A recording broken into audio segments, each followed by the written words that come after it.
Chapter 14 नाना अचानक गायब हो गई। यह एक नया अनुभव था, एक रोमांच, एक जंगली प्रदेश की ओर उड़ान। जाने से पहले उसने खुद को एक नई अनुभूति दी थी। उसने एक सेल लगाई थी और हर चीज की सफाई कर दी थी, घर, फर्नीचर, गहने, यहाँ तक कि कपड़े और लिनन भी। कीमतें बताई गईं, 5 दिनों की बिक्री से 6 लाख से अधिक फ्रैंक मिले। आखिरी बार पेरिस ने उसे एक परी नाटक में देखा था। इसे मेलुसीन कहा जाता था और ये थिएटर डेला गेटे में खेला जाता था, जिसे दरिद्र बोडेनवे ने केवल दुस्साहस के कारण ले लिया था। यहाँ उसने खुद को फिर से प्रूलियर और फॉन्टन के साथ पाया। उसका हिस्सा बस शानदार था, लेकिन यह नाटक का सबसे बड़ा आकर्षण था, जिसमें 3 पोस्ट प्लास्टिक थे, जिनमें से प्रत्येक एक ही मूक और शक्तिशाली परी का प्रतिनिधित्व करता था। फिर एक सुबह अपनी शानदार सफलता के बीच, जब विज्ञापन के पीछे पागल बोडेनवे ने पेरिस की कल्पना को बड़े बड़े पोस्टरों से भर दिया, तो पता चला कि वह पिछले दिन काहिरा के लिए रवाना हो गई होगी। उसने अपने मैनेजर से बस कुछ शब्द कहे थे। कुछ ऐसा कहा गया था जो उसे पसंद नहीं आया। ये सब एक ऐसी महिला की सनक थी जो इतनी अमीर है कि खुद को नाराज नहीं होने देती। इसके अलावा उसने एक पुरानी मोहब्बत को पूरा किया था, क्योंकि वह लंबे समय से तुर्कों से मिलने के बारे में सोच रही थी।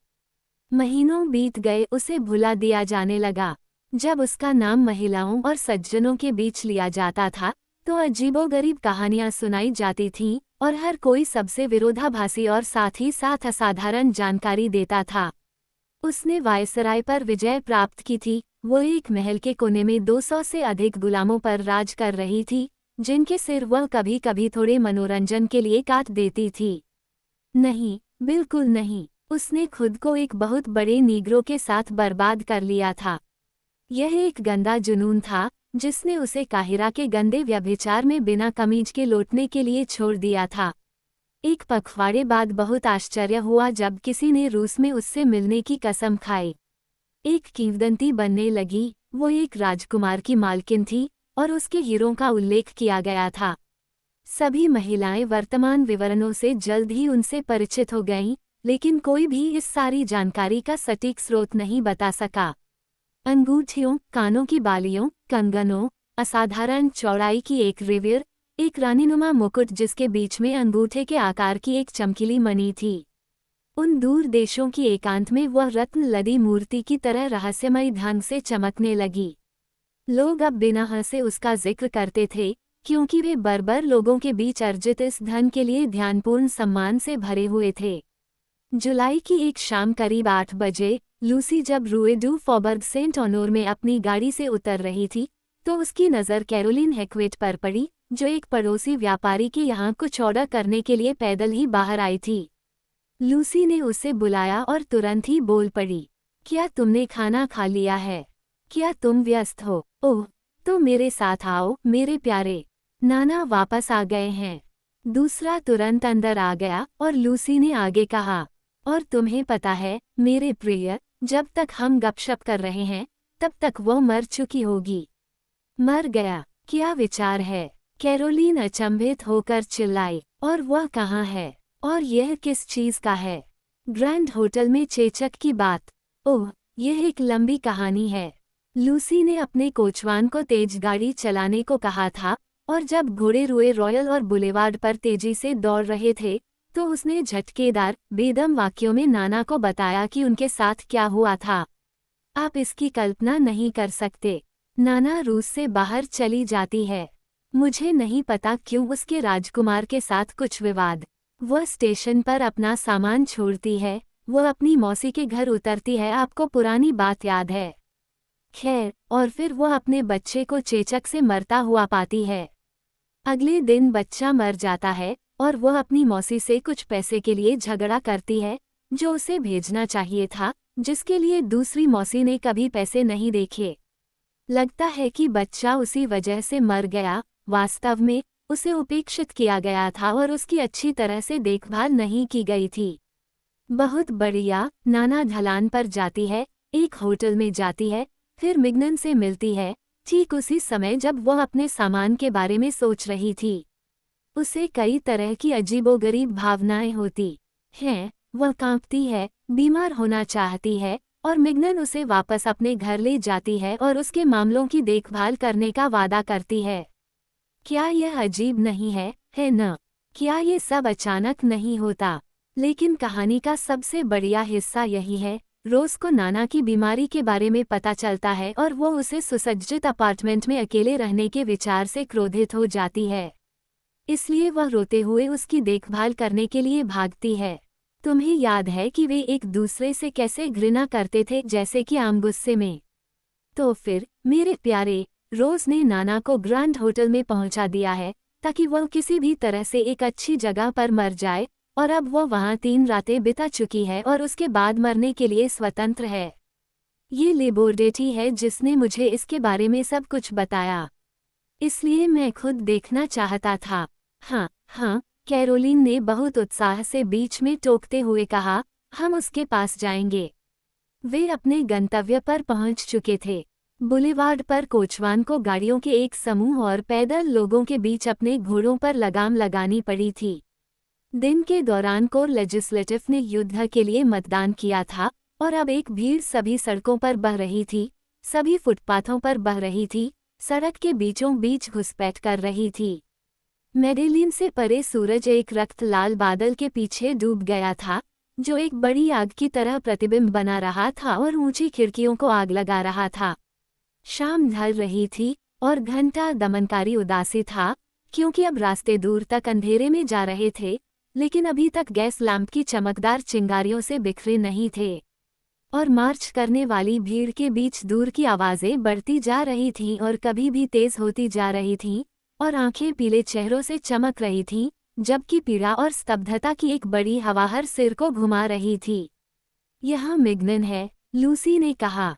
वो हमें खबर देगा। मिगनन ग्रैंड होटल के विशाल बरामदे के नीचे खड़ा था। वो घबराया हुआ लग रहा था और भीड़ को देख रहा था। लूसी के पहले कुछ सवालों के बाद वह अधीर हो गया और चिल्लाया, मुझे कैसे पता? पिछले 2 दिनों से मैं रोज को वहां से दूर नहीं कर पाया हूँ। ये बेवकूफ़ी है, जब सब कुछ कहा जा चुका है कि वह अपनी जान को इस तरह जोखिम में डाल रही है। अगर वह इससे उबर जाती है तो वह आकर्षक लगेगी, उसके चेहरे पर छेद हो गए हैं। ये हमें बिल्कुल पसंद आएगा। यह विचार कि रोज अपनी सुंदरता खो सकती है, उसे परेशान कर रहा था। वह नाना को सबसे सीधे तरीके से छोड़ रहा था और वह इन बेवकूफ़ स्त्री भक्ति को बिल्कुल भी नहीं समझ सकता था। लेकिन फॉचेरी बुलेवार्ड पार कर रहा था और वह भी उत्सुकता से आया और समाचार पूछा। दोनों पुरुषों ने एक दूसरे को प्रोत्साहित किया। वे इन दिनों में एक दूसरे को परिचित तरीके से संबोधित करते थे। हमेशा एक ही काम, बेटा, मिगनन ने कहा। तुम्हें ऊपर जाना चाहिए, तुम उसे अपने पीछे आने के लिए मजबूर कर दोगे। पत्रकार ने कहा, अब आ जाओ, तुम बहुत दयालु हो, तुम बहुत दयालु हो। तुम खुद ऊपर क्यों नहीं चले जाते? फिर जब लूसी ने नाना से उसका नंबर मांगना शुरू किया तो उन्होंने उससे विनती की कि वह रोज को नीचे बुला ले, अन्यथा वे गुस्सा हो जाएंगे। फिर भी लूसी और कैरोलिन तुरंत ऊपर नहीं गईं। उन्होंने फॉन्टन को जेब में हाथ डाले टहलते हुए देखा था और भीड़ के अजीबोगरीब हाव-भाव देखकर बहुत खुश हो रही थीं। जब उन्हें पता चला कि नाना ऊपर बीमार पड़ी हैं, तो उन्होंने भावुकता का दिखावा करते हुए कहा, बेचारी लड़की, मैं जाकर उसका हाथ हिलाता हूँ। उसे क्या हो गया है न? चेचक, मिगनन ने उत्तर दिया। अभिनेता पहले ही दरबार की ओर 1-2 कदम बढ़ चुका था, लेकिन वह वापस आया और कांपते हुए बस बुदबुदाया, धत तेरी। चेचक कोई मजाक नहीं था। फॉन्टन जब 5 साल का था तब उसे चेचक होने वाला था, जबकि मिगनन ने उन्हें अपनी एक भतीजी के बारे में बताया था जो चेचक से मर गई थी। जहाँ तक फॉचेरी का सवाल है, वह अपने निजी अनुभव से ही इसके बारे में बता सकता था, क्योंकि उसकी नाक के निचले हिस्से में अभी भी 3 छोटी गांठों के रूप में इसके निशान थे, जिसे उसने उन्हें दिखाया था। और जब मिगनन ने उसे फिर से चेचक के बारे में बताया, इस बहाने से कि आपको ये कभी दोबारा नहीं होता, तो उसने इस सिद्धांत का जोरदार विरोध किया और डॉक्टरों को बेइंतहा गालियां देते हुए कई मामले बताए। लेकिन लूसी और कैरोलिन ने उन्हें बीच में ही रोक दिया, क्योंकि बढ़ती भीड़ उन्हें आश्चर्य से भर रही थी। जरा देखो कितने सारे लोग हैं। रात गहरा रही थी और दूर दूर तक गैस लैंप एक एक करके जल रहे थे। इस बीच खिड़कियों पर दिलचस्पी रखने वाले दर्शक दिखाई देने लगे, जबकि पेड़ों के नीचे हर मिनट लोगों का सैलाब घना होता जा रहा था, जब तक कि यह मेडेलिन से बेस्टिल तक एक विशाल धारा में बह नहीं गया। गाड़ियां धीरे धीरे आगे बढ़ रही थीं। इस सघन और अभी तक अस्पष्ट भीड़ से एक गर्जनापूर्ण आवाज उठ रही थी। इसका हर सदस्य भीड़ बनाने की इच्छा से प्रेरित होकर बाहर आया था और अब अपने आप को व्यापक बुखार में डुबोते हुए आगे बढ़ रहा था। लेकिन एक जोरदार हलचल ने भीड़ को अलग अलग हिस्सों में बांट दिया। धक्का मुक्की करते बिखरते समूहों के बीच कामगारों की टोपी और सफेद ब्लाउज पहने पुरुषों का एक समूह दिखाई दिया, जो एक लयबद्ध चीख निकाल रहा था जो निहाई पर हथौड़ों की धड़कन का संकेत दे रही थी। बलिन की ओर, बलिन की ओर, बलिन की ओर। और भीड़ उदास अविश्वास से देखती रही। फिर भी उन्हें लगा कि वे पहले से ही वीर कल्पनाओं से प्रेरित हैं, जैसे कि कोई सैन्य बैंड गुजर रहा हो। ओह हाँ, जाओ और अपना गला कटवा लो, मिग्नन ने दार्शनिकता के प्रभाव में आकर बड़बड़ाया। लेकिन फॉन्टेन ने इसे बहुत बढ़िया समझा और सेना में भर्ती होने की बात कही। जब दुश्मन सीमा पर हो तो सभी नागरिकों को मातृभूमि की रक्षा के लिए उठ खड़ा होना चाहिए। और इसके साथ ही उन्होंने ऑस्टलिट्स में बोनापार्ट जैसा रवैया अपनाया। देखो, क्या तुम हमारे साथ ऊपर आ रहे हो? लूसी ने उससे पूछा। अरे नहीं, कुछ भयानक चीज पकड़ने के लिए, उसने कहा। ग्रांड होटल के सामने एक बेंच पर एक आदमी अपना चेहरा रुमाल से छिपाए बैठा था। आते ही फॉचेरी ने आंख झपकाकर उसे मिग्नन को दिखाया था। खैर, वह अभी भी वहां था। हाँ, वो हमेशा वहां था। और पत्रकार ने उन दो महिलाओं को भी हिरासत में लिया ताकि उन्हें उसका पता बता सके। जब उस आदमी ने अपना सिर उठाया तो उन्होंने उसे पहचान लिया। उनके मुंह से एक विस्मय निकला। ये काउंट मुफेट था और वह एक खिड़की की ओर ऊपर की ओर देख रहा था। आप जानते हैं, वह आज सुबह से ही वहां इंतजार कर रहा है, मिग्नन ने उन्हें बताया। मैंने उसे 6 बजे देखा था और तब से वह हिला तक नहीं है। लाबोर्डेट ने जब इसके बारे में बताया तो वह अपने चेहरे पर रुमाल रखकर वहां आया था। हर आधे घंटे में वह खुद को घसीटता हुआ हमारे पास आता है और पूछता है कि ऊपर वाला व्यक्ति ठीक है या नहीं, और फिर वापस आकर बैठ जाता है। रुको, वो कमरा स्वस्थ नहीं है। लोगों से प्यार करना अच्छी बात है, लेकिन कोई मरना नहीं चाहता।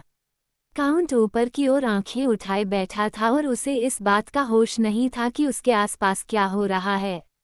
निस्संदेह वह युद्ध की घोषणा से अनभिज्ञ था और उसने भीड़ को न तो महसूस किया और न ही देखा। देखो, वह आ रहा है, फॉचेरी ने कहा। अब तुम देखोगे। काउंट अपनी बेंच से उठकर ऊंची पोर्च में जा रहा था, लेकिन दरबान ने, जो अब उसके चेहरे को पहचान रहा था, उसे सवाल पूछने का मौका नहीं दिया। उसने तीखी आवाज में कहा, वो मर गई है महाशय, इसी क्षण। नाना मर गई। यह उन सभी के लिए एक झटका था। बिना कुछ कहे मुफेट बेंच पर वापस चला गया। उसका चेहरा अभी भी उसके रुमाल में छिपा हुआ था। बाकी लोग चिल्लाने लगे, लेकिन वे बीच में ही रुक गए, क्योंकि एक नया समूह चिल्लाते हुए गुजरा, ए बलिन, ए बलिन, ए बलिन, नाना मर गई, फांसी लगाओ, और इतनी अच्छी लड़की भी। मिग्नन ने आह भरी और राहत महसूस की, क्योंकि आखिरकार रोज नीचे आ जाएगी। कंपनी में ठंडक फैल गई। फॉन्टेन एक दुखद भूमिका पर विचार करते हुए दुखी भाव से देख रहा था और अपने मुंह के कोनों को नीचे खींच रहा था और अपनी आंखें तिरछी घुमा रहा था, जबकि फॉचेरी घबराहट में अपना सिगार चबा रहा था, क्योंकि अपनी सस्ती पत्रकारिता की बकवास के बावजूद वह वास्तव में भावुक हो गया था। फिर भी दोनों महिलाएं अपनी हैरानी की भावनाओं को व्यक्त करना जारी रखती थीं। आखिरी बार लूसी ने उसे गेटे में देखा था, ब्लेंच ने भी उसे मेलुसिन में देखा था। ओह, ये कितना आश्चर्यजनक था, मेरी प्रिय, जब वह क्रिस्टल की गहराई में प्रकट हुई। सज्जनों को यह अवसर पूरी तरह याद था। फॉन्टेन ने राजकुमार कोकोरिको की भूमिका निभाई थी, और एक बार उनकी यादें जाग उठीं, तो उन्होंने अंतहीन विवरण देना शुरू कर दिया। क्रिस्टल की खाई में अपने उस समृद्ध रंग के साथ वह कितनी आकर्षक लग रही थी। क्या वह अब नहीं दिख रही थी? उसने एक शब्द भी नहीं कहा। लेखकों ने उसे एक या दो पंक्तियों से वंचित कर दिया था, क्योंकि वह अनावश्यक थी। नहीं, कभी एक शब्द भी नहीं। यह इस तरह से शानदार था और उसने केवल खुद को दिखाकर अपने दर्शकों को पागल कर दिया। आपको उसके जैसा शरीर दूसरा नहीं मिलेगा। उसके जैसे कंधे और ऐसे पैर और ऐसी आकृति। अजीब बात है कि वह मर गई। तुम्हें पता है, उसने अपनी चड्डी के ऊपर एक सुनहरे करधनी के अलावा कुछ नहीं पहना था जो उसके पीछे और सामने को मुश्किल से छिपा रहा था। उसके चारों ओर गुफा, जो पूरी तरह से कांच की थी, दिन की तरह चमक रही थी। हीरे के झरने बह रहे थे। ऊपर की ओर तिजोरी में स्टेलेक्टाइट्स के बीच चमकीले मोतियों की लड़ियां चमक रही थीं, और पारदर्शी वातावरण और बहते हुए फव्वारे के पानी के बीच, जिसे बिजली की रोशनी की एक विस्तृत किरण पार कर रही थी, वो अपनी उस ज्वाला जैसी त्वचा और बालों के साथ सूरज की तरह चमक रही थी। पेरिस हमेशा उसे ऐसे ही चित्रित करता, उसे क्रिस्टल ग्लास के बीच खुद अच्छे भगवान की तरह चमकते हुए देखता। नहीं, ऐसी परिस्थितियों में खुद को मरने देना बहुत बेवकूफ़ी थी। वो इस समय उस कमरे में बहुत सुंदर दिख रही होगी, और कितने सारे सुख बर्बाद हो गए। मिग्नन ने उदास स्वर में कहा, जैसा कि एक ऐसे व्यक्ति के लिए होना चाहिए जो अच्छी और उपयोगी चीज़ों को खोते हुए देखना पसंद नहीं करता। उसने लूसी और कैरोलिन की आवाज़ सुनी ताकि पता चल सके कि वे ऊपर जा रही हैं या नहीं। बेशक वे ऊपर जा रही थीं, उनकी उत्सुकता बढ़ गई थी। तभी ब्लैंच वहां पहुंची। उसकी सांस फूल रही थी और वो इस बात से बहुत परेशान थी कि भीड़ फुटपाथ को कैसे रोक रही थी, और जब उसने ये खबर सुनी तो वह फिर से चिल्लाने लगी, और स्कट की सरसराहट के साथ महिलाएं सीढ़ियों की ओर बढ़ीं। मिग्नन उनके पीछे पीछे चिल्लाते हुए आए, रोज से कहो कि मैं उसका इंतजार कर रहा हूँ। वह तुरंत आ जाएगी, है न? वे ठीक से नहीं जानते कि संक्रमण की शुरुआत में डरना चाहिए या अंत के करीब, फॉन्टन फाउचेरी को समझा रहा था। एक चिकित्सक जिसे मैं जानता हूँ, मुझे आश्वस्त कर रहा था कि मृत्यु के तुरंत बाद के घंटे विशेष रूप से खतरनाक होते हैं। तब मियास्मेटिक सांसें निकलती हैं। लेकिन मुझे इस अचानक अंत का अफसोस है। मुझे उससे आखिरी बार हाथ मिलाने में बहुत खुशी होनी चाहिए थी। पत्रकार ने कहा, अब इससे आपको क्या फ़ायदा होगा? हाँ, क्या फ़ायदा? बाकी दो ने दोहराया। भीड़ अभी भी बढ़ रही थी। दुकानों की खिड़कियों से आने वाली तेज रोशनी और गैस की मंद चमक के नीचे फुटपाथ पर बहते हुए दो जीवंत धाराएं अलग अलग दिखाई दे रही थीं। उनकी सतह पर असंख्य टोपियां बह रही थीं। उस समय लोकप्रिय बुखार तेजी से बढ़ रहा था, और लोग ब्लाउज पहने पुरुषों के समूहों के पीछे भाग रहे थे। एक निरंतर आगे की ओर गति सड़क को घेरे हुए लग रही थी, और चीख बार बार आ रही थी। हठपूर्वक, अचानक, हजारों गले से आवाजें निकल रही थीं। Berlin, Berlin, Berlin. चौथी मंजिल पर स्थित कमरे का किराया प्रतिदिन 12 फ्रैंक था, क्योंकि रोज कुछ अच्छा और आलीशान नहीं चाहती थी, क्योंकि जब कोई पीड़ित हो तो विलासिता की जरूरत नहीं होती। कमरे में लुई 13 क्रेटन लटका हुआ था, जिस पर बड़े फूलों के पैटर्न लगे थे, और होटल में आमतौर पर पाए जाने वाले महोगनी से सुसज्जित था। फर्श पर काले पत्तों से रंगा हुआ लाल कालीन बिछा हुआ था। गलियारे में आवाज़ों के कारण कभी कभार फुसफुसाहट की आवाज़ के अलावा भारी सन्नाटा छाया हुआ था। मैं आपको यकीन दिलाता हूँ कि हम खो गए हैं। वेटर ने हमें दाईं ओर मुड़ने को कहा। क्या बैरक जैसा घर है? थोड़ा रुको, हमें देखना चाहिए। कमरा नंबर 401, कमरा नंबर 401। ओह, यह इस तरफ है। 405, 403। हमें वहाँ होना चाहिए। आखिरकार 401। इस तरफ। अब चुप हो जाओ, चुप हो जाओ। आवाज़ें शांत हो गईं। फिर हल्की खांसी हुई और कुछ देर मानसिक तैयारी की। फिर दरवाज़ा धीरे से खुला और लूसी अंदर आई, उसके बाद कैरोलिन और ब्लांच भी। लेकिन वे तुरंत रुक गईं। कमरे में पहले से ही 5 महिलाएं थीं। गागा एकांत कुर्सी पर लेटी हुई थी, जो लाल मखमली वॉल्टेयर की थी। फायरप्लेस के सामने सिमोन और क्लैरिस अब लिया डे हॉर्न से बात कर रही थीं, जो बैठी हुई थीं, जबकि बिस्तर के पास, दरवाजे के बाईं ओर, रोज मिग्नन एक संदूक के किनारे पर बैठी हुई शरीर को स्थिर रूप से देख रही थी जहां वह पर्दे की छाया में छिपा हुआ था। बाकी सभी ने अपनी टोपियां और दस्ताने पहने हुए थे और ऐसा लग रहा था जैसे वे किसी को बुला रहे हों। वह अकेली नंगे हाथों और अस्त व्यस्त बालों और 3 रातों की निगरानी से पीले पड़ चुके गालों के साथ वहां बैठी थी। वो इस अचानक मौत के सामने खुद को बेवकूफ़ महसूस कर रही थी और उसकी आंखें रोने से सूज गई थीं। दराजों की संदूक के कोने पर खड़ा एक छायादार लैंप गागा पर रोशनी की एक तेज धारा फेंक रहा था। ये कितना दुखद दुर्भाग्य है न? लूसी ने रोज से हाथ मिलाते हुए फुसफुसाते हुए कहा। हम उसे अलविदा कहना चाहते थे। और वह पलटी और उसे देखने की कोशिश की, लेकिन लैंप बहुत दूर था और वह उसे पास लाने की हिम्मत नहीं कर पाई। बिस्तर पर एक भूरे रंग का पिंड फैला हुआ था, लेकिन केवल लाल बालों वाला चिन्हन और एक पीला धब्बा ही पहचाना जा सकता था जो शायद चेहरा हो सकता था। लूसी ने आगे कहा, मैंने उसे गेटे में उस समय के बाद से कभी नहीं देखा जब वह गुफा के अंत में थी। इस पर रोज अपनी मूर्छा से जाग उठी और मुस्कुराते हुए बोली, आह, वो बदल गई है, वो बदल गई है। फिर वह फिर से चिंतन में डूब गई और न तो हिली न ही बोली। शायद वे उसे अभी देख सकें। और इसके साथ ही तीनों महिलाएं चिमनी के सामने दूसरों के साथ शामिल हो गईं। सिमोन और क्लेरिस धीमी आवाज में मृत महिला के हीरों के बारे में चर्चा कर रही थीं। अच्छा, क्या वे वास्तव में मौजूद थे वे हीरे? किसी ने उन्हें नहीं देखा था, ये थोड़ा बहुत झूठ होगा। लेकिन लेया डे हॉर्न किसी ऐसे व्यक्ति को जानती थी जो उनके बारे में सब कुछ जानता था। ओह, वे राक्षसी पत्थर थे। इसके अलावा वे सभी नहीं थे। वह रूस से बहुत सी अन्य कीमती संपत्ति वापस लाई थी। उदाहरण के लिए कढ़ाई की हुई चीजें, कीमती छोटी छोटी चीजें, सोने की डिनर सर्विस, बल्कि यहाँ तक कि फर्नीचर भी। हाँ मेरी प्यारी, 52 बक्से, उनमें से कुछ बहुत बड़े केस थे, उनमें से 3 ट्रक भर गए। वे सभी स्टेशन पर पड़े थे। क्या ये कठिन रेखाएं नहीं थीं? अपने जाल को खोलने का समय दिए बिना मर जाना।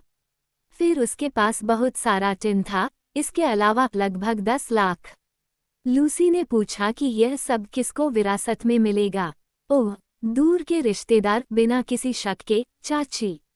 यह उस बूढ़े शरीर के लिए एक बहुत बड़ा आश्चर्य होगा।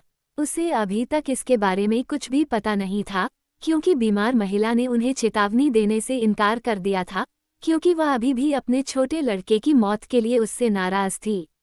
इसके बाद वे सभी उस छोटे लड़के पर दया करने लगे और उन्हें उसे दौड़ में देखना याद आया। ओह, यह एक बहुत बीमार बच्चा था। ये बहुत बुरा और बहुत दुखी लग रहा था। वास्तव में यह उन बेचारे बच्चों में से एक था जिसने कभी जन्म लेने के लिए नहीं कहा था। ब्लैंच ने कहा, वह जमीन के नीचे अधिक खुश है। कैरोलिन ने कहा, और वह भी। जिंदगी इतनी मज़ेदार नहीं है। उस उदास कमरे में उदासी भरे विचार उनकी कल्पनाओं पर हावी होने लगे।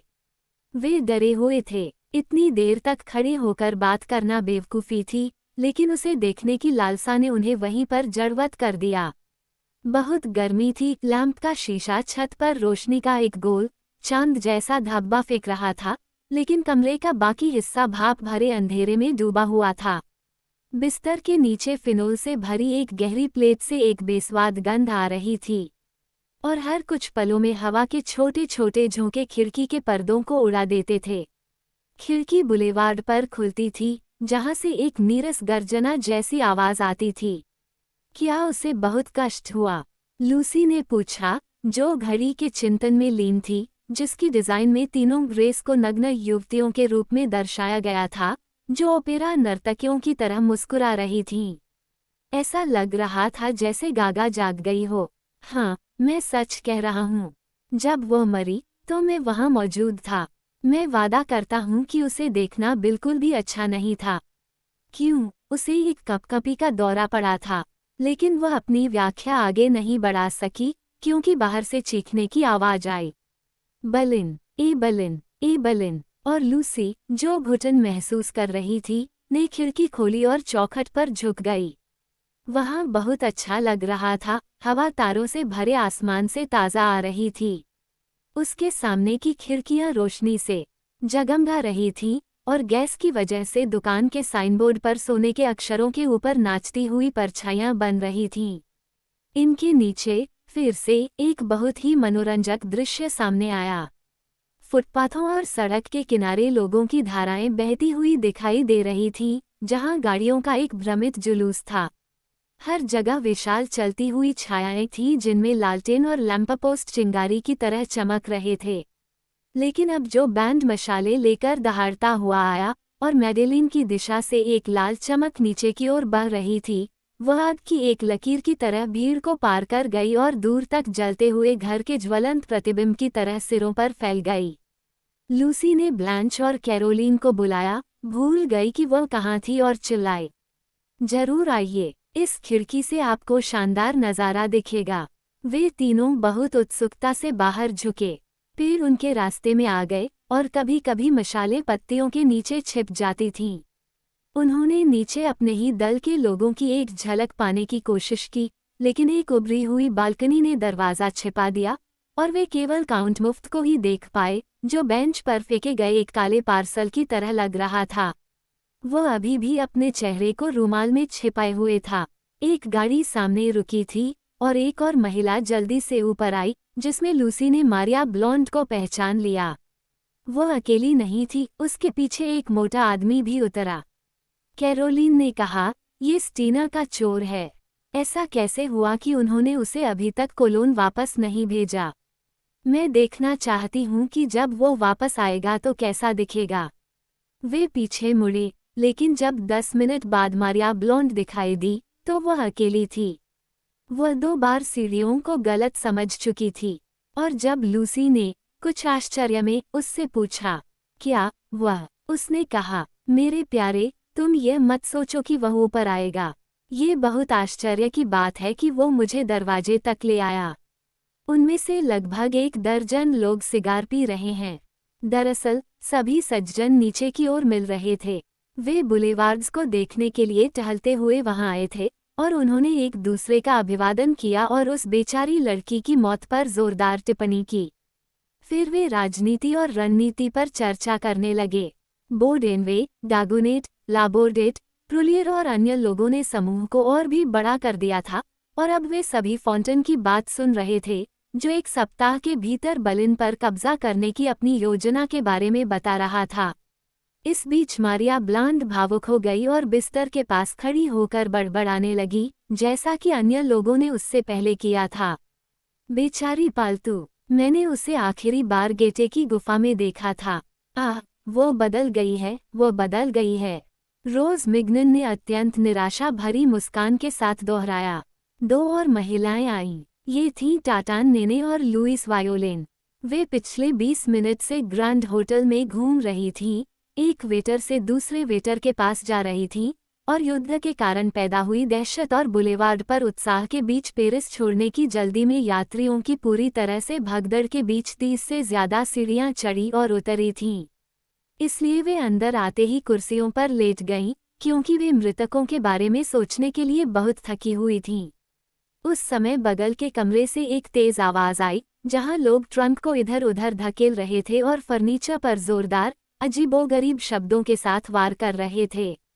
यह एक युवा ऑस्ट्रियाई जोड़ा था, और गागा ने बताया कि कैसे उसके दुख के दौरान पड़ोसियों ने कैच एस कैच कैन का खेल खेला था और कैसे चून की 2 कमरों को सिर्फ एक अप्रयुक्त दरवाज़ा विभाजित करता था। उन्होंने उन्हें हंसते और चूमते हुए सुना था जब कोई पकड़ा जाता था।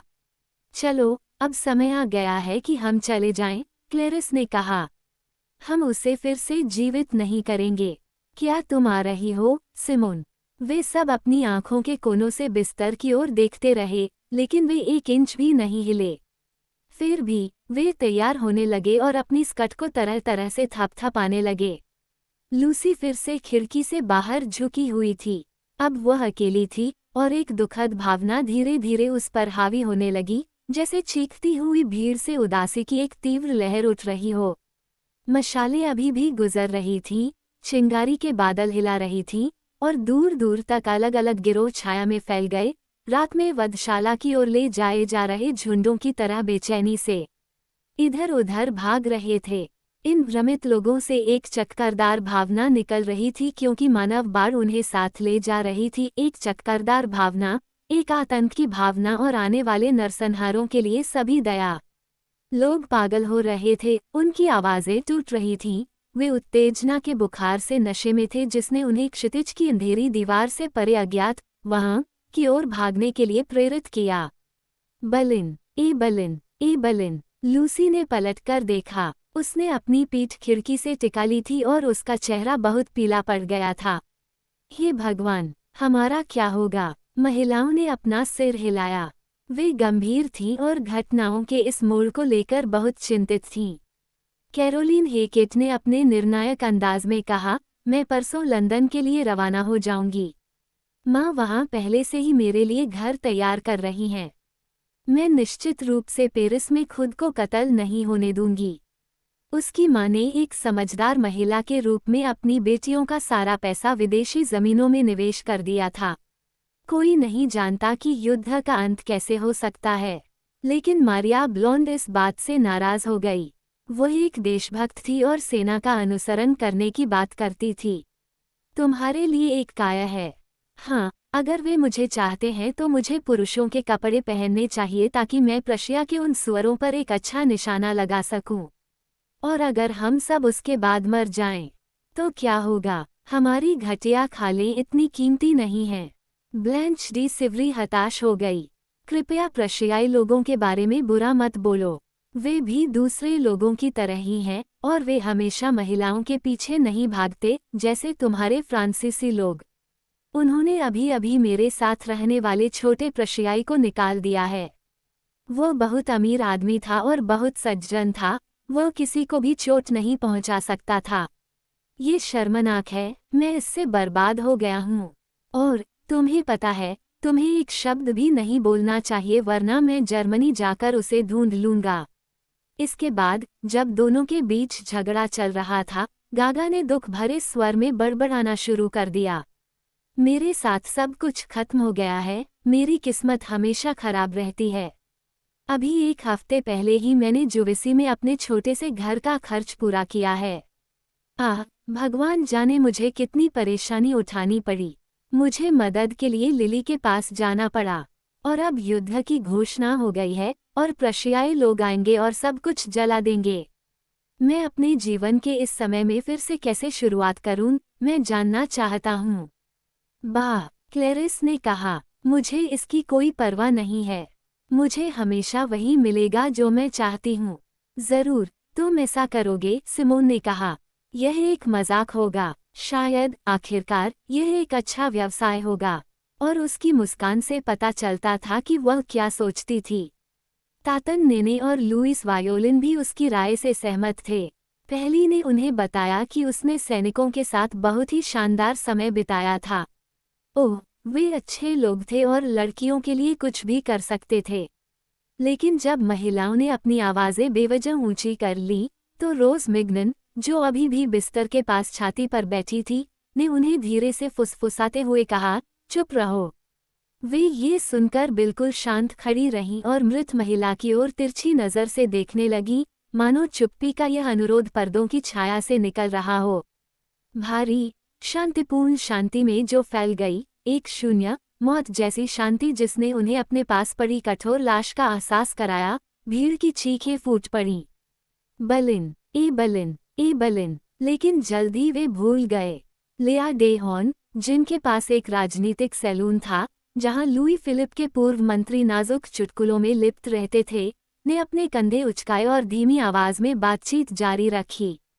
ये युद्ध कितनी बड़ी भूल है, कितनी खूनी मूर्खता है। इस पर लूसी ने तुरंत साम्राज्य की रक्षा के लिए कमर कस ली। वह शाही घराने के एक राजकुमार की रखेल थी और साम्राज्य की रक्षा करना उसके लिए पारिवारिक सम्मान की बात थी। उन्हें अकेला छोड़ दो, मेरे प्यारे। हम खुद को और अपमानित नहीं होने दे सकते। क्यों? ये युद्ध फ्रांस के सम्मान से जुड़ा है। ओह, तुम जानते हो कि मैं राजकुमार की वजह से ऐसा नहीं कह रहा हूँ। वह सिर्फ मतलबी था। जरा सोचो, रात को जब वह सोने जा रहा था तो उसने अपने जूतों में सोना छिपा रखा था, और जब हम बेजिक खेलते थे तो वह बीन्स का इस्तेमाल करता था, क्योंकि एक दिन मैंने मौज मस्ती के लिए दांव पर छलांग लगा दी थी। लेकिन ये मुझे निष्पक्ष होने से नहीं रोकता। सम्राट सही था। लिया ने श्रेष्ठता के भाव से अपना सिर हिलाया, जैसे कि एक महिला को महत्वपूर्ण व्यक्तियों की राय दोहराते समय होना चाहिए। फिर उसने अपनी आवाज ऊंची की। ये सब कुछ खत्म हो गया है। ट्यूलरी में वे पागल हो गए हैं। फ्रांस को उन्हें कल ही बाहर निकाल देना चाहिए था। क्या तुम नहीं समझ रहे हो? वे सभी हिंसक तरीके से उसे टोक रहे थे। उसे क्या हो गया है? क्या वह सम्राट से नाराज है? क्या लोग खुश नहीं हैं? क्या व्यापार खराब चल रहा है? पेरिस फिर कभी इतना आनंद नहीं ले पाएगा। गागा को बहुत गुस्सा आ गया, वह जाग गई और बहुत क्रोधित हो गई। चुप रहो, ये बेवकूफ़ी है। तुम नहीं जानते कि तुम क्या कह रहे हो। मैंने लुई फिलिप का शासनकाल देखा है। ये भिखारियों और कंजूसों से भरा था मेरे प्यारे। और फिर आया 48। ओह, ये बहुत ही घिनौना काम था उनका गणतंत्र। फरवरी के बाद मैं बस भूख से मर रहा था। हाँ, मैं गागा। ओह, अगर तुम ये सब झेल चुके होते तो तुम सम्राट के सामने अपने घुटनों पर बैठ जाते, क्योंकि वो हमारे लिए पिता रहे हैं। हाँ, हमारे लिए पिता रहे हैं। उसे शांत करना पड़ा, लेकिन उसने पवित्र उत्साह के साथ कहना जारी रखा, हे मेरे ईश्वर, सम्राट को विजय दिलाने के लिए अपना सर्वश्रेष्ठ प्रयास करें। साम्राज्य को हमारे लिए सुरक्षित रखें। वे सभी इस आकांक्षा को दोहराते रहे, और ब्लैंच ने कबूल किया कि वह सम्राट के लिए मोमबत्तियां जलाती है। कैरोलिन उस पर मोहित हो गई थी और पूरे 2 महीने तक वह जहां भी जाती थी वहां जाती थी, लेकिन उसका ध्यान आकर्षित करने में विफल रही थी। और इसके साथ ही अन्य लोग रिपब्लिकन की भयंकर निंदा करने लगे और सीमाओं पर उन्हें नष्ट करने की बात करने लगे, ताकि नेपोलियन III दुश्मन को हराने के बाद सार्वभौमिक आनंद के बीच शांतिपूर्वक शासन कर सके। वो गंदा बिस्मार्क तुम्हारे लिए एक और बदमाश है, मारिया ब्लॉन्ड ने टिप्पणी की। सोचने की बात है कि मुझे उसे जानना चाहिए था।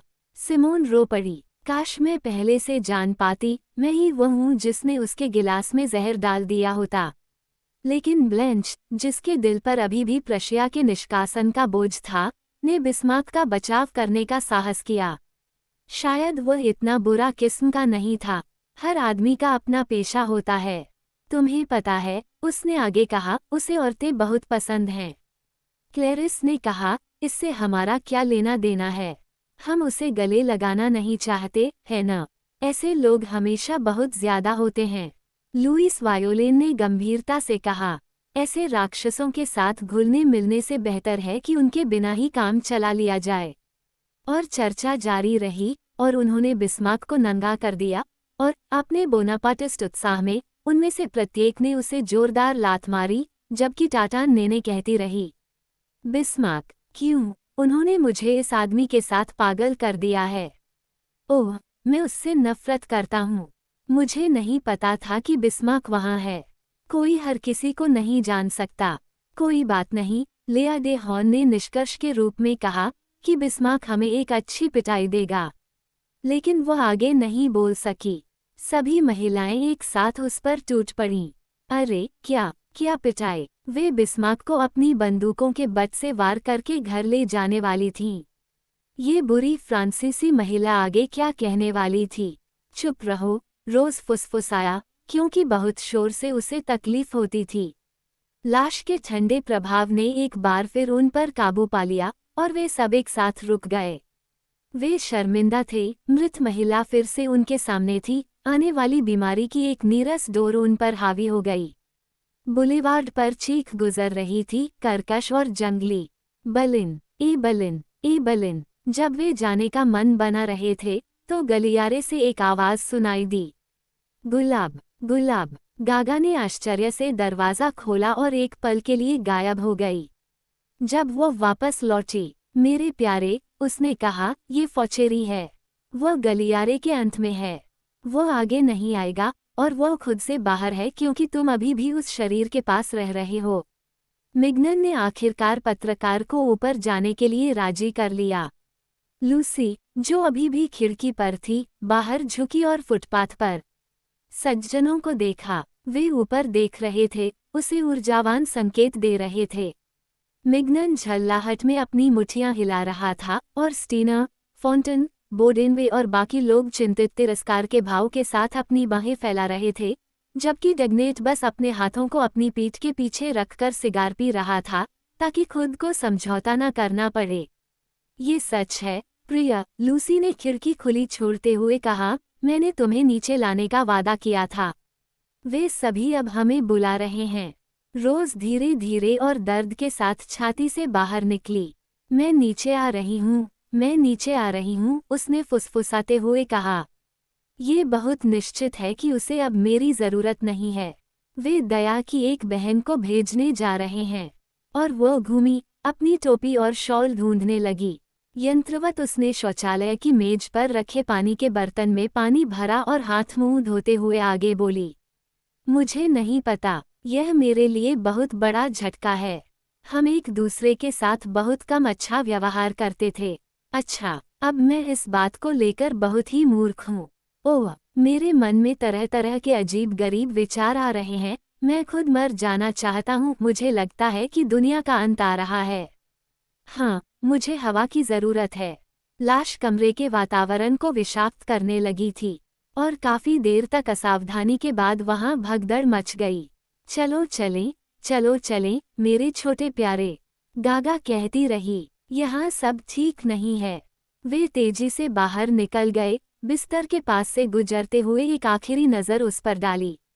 लेकिन जब लूसी, ब्लैंच और कैरोलिन अभी भी पीछे रह गए, रोज ने आखिरी बार चारों ओर देखा, क्योंकि वह कमरे से ठीक से बाहर निकलना चाहती थी।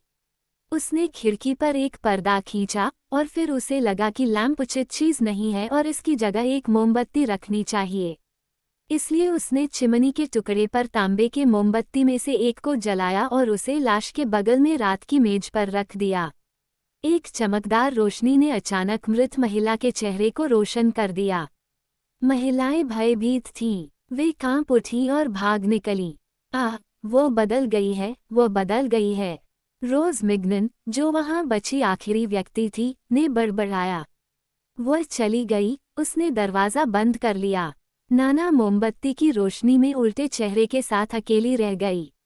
वह शवगृह की संतान थी, पदार्थ और खून का ढेर, तकिए पर फेंका गया सड़ा हुआ मांस का एक फावड़ा। पूरे चेहरे पर फुंसियां फैल गई थीं, जिससे हर एक दूसरे को छू रहा था। फीके और धंसे हुए, वे मिट्टी के भूरे रंग को ग्रहण कर चुके थे और उस निराकार गूदे पर, जहां चेहरे की विशेषताएं अब दिखाई नहीं दे रही थीं, वे पहले से ही कब्र से सड़ते हुए किसी नमी की तरह लग रहे थे। एक आंख, बाईं आंख, बुदबुदाते हुए मवाद के बीच पूरी तरह से मुरझा गई थी और दूसरी, जो आधी खुली रह गई थी, एक गहरे, काले, खंडहरनुमा छेद की तरह लग रही थी। नाक अभी भी सड़ रही थी। एक गाल से काफी लाल रंग का दाना निकल रहा था और मुंह पर घुस रहा था, जिसे उसने एक भयानक मुस्कान में बदल दिया था। और मौत के इस घिनौने और विचित्र मुखौटे के ऊपर बाल, सुंदर बाल, अभी भी सूरज की रोशनी की तरह चमक रहे थे और लहरदार सोने में नीचे की ओर बह रहे थे।